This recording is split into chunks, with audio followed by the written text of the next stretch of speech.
Warning. What you just glimpsed and the event you're about to witness is unsolved. There is nothing wrong with your television set, computer screen, phone, or tablet. Do not attempt to adjust the picture. We are controlling the transmission. That's the opening of Outer Limits, an example of signal intrusion or hijacking. And I gotta ask you one thing. Who hijacked Doctor Who? Who pirated the TV signals while either Doctor Who or football news was on and showed up on TV wearing a Max Headroom mask?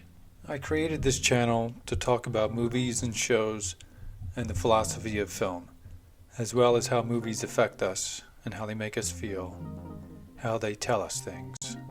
The name of the channel, Meta Cinema, means a movie that lets the viewers know that you are watching a movie. It can be said of all movie experiences, what you are watching isn't real, it's all a dream. The dream of the movie maker, at least. Sometimes this message is direct, as in directly looking at the camera at you. This is called breaking the fourth wall, as if we were watching a story in a box, the fourth wall being the layer between the players of the theater and us. One such breaking of the fourth wall could better be called breaking and entering, as in TV station was hijacked, the airwaves pirated, to block whatever the programming was and to speak directly to the viewers. I'm going to show you the video what the viewers saw at home that night, and I'll tell you how it happened, and I'll tell you who I think did it. This is how it happened. The way TV transmission usually worked was a microwave signal was sent from the station to an antenna, in this case on top of a 100-story skyscraper 7 miles away, which is then broadcast out to the TV sets in the area. That's when it's working as it's supposed to work, and the engineers at the station can relax. Unfortunately for them, during a WGN sports news segment at 9:16 p.m. that infamous night, the signal went dark. Then for less than half a minute, they, as well as tens of thousands of viewers, witnessed one of the creepiest and most bizarre things they've ever seen on TV. A guy in a Max Headroom mask appeared while a corrugated steel background rotated back and forth. There was no audio, only a creepy buzzing sound, making it even more unnerving than if it was silent.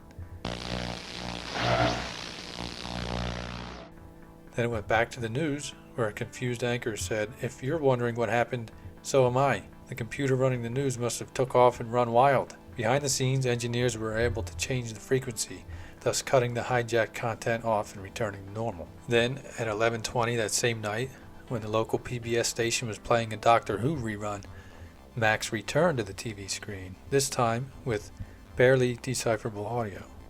Unlike at WGN, though, there were no engineers on duty at the Sears Tower where the station's broadcast tower was to be able to change frequencies and stop the hijack, which was basically the overpowering of the signal somewhere in between the station and the transmitter tower. So they could do nothing but watch and witness and wait. Mercifully, it was only about a minute and a half of content when the pirates cut their own signal. Because he's a freaking nerd. I think I've got chicks worse than freaking before. Oh, Jesus.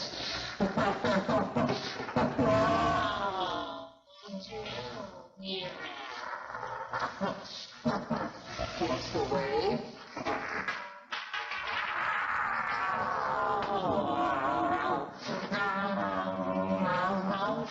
Your love is fading.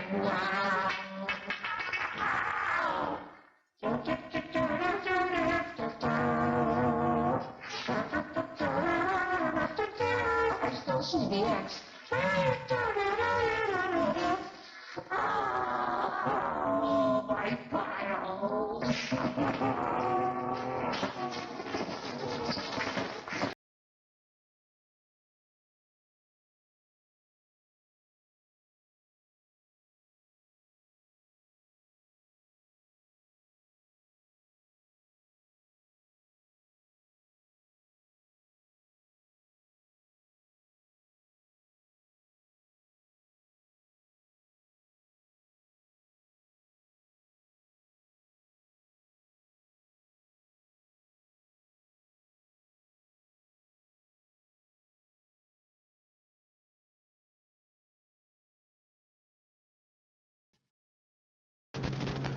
far as I can tell, a massive electric shock.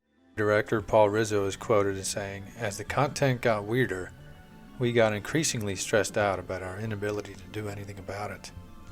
Spokesman Anders Jochum said, "By the time our people began looking into what was going on, it was over." My answer? Let's break it down. What was the message? Previous signal intrusions, at the very least, complained about the rising cost of cable.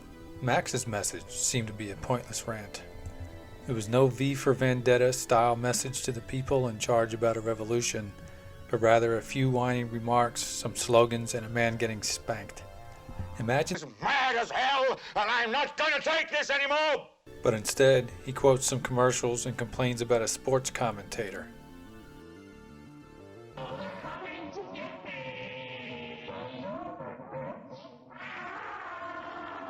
This piracy could be an example of culture jamming, which is a form of protest to subvert media culture and social conformity. Disparaging manner, probably complaining about his employer, mocking one of their anchors, possibly somebody who he was jealous of. Also, the equipment you would have needed was very expensive, with estimates I read anywhere between $10,000 and even up to $100,000, depending on how close to the signal you got. So either he worked there and had access to this type of equipment, or he bought it with daddy's money. He may have even lived in some high-rise condo and hijacked the signal from his own home.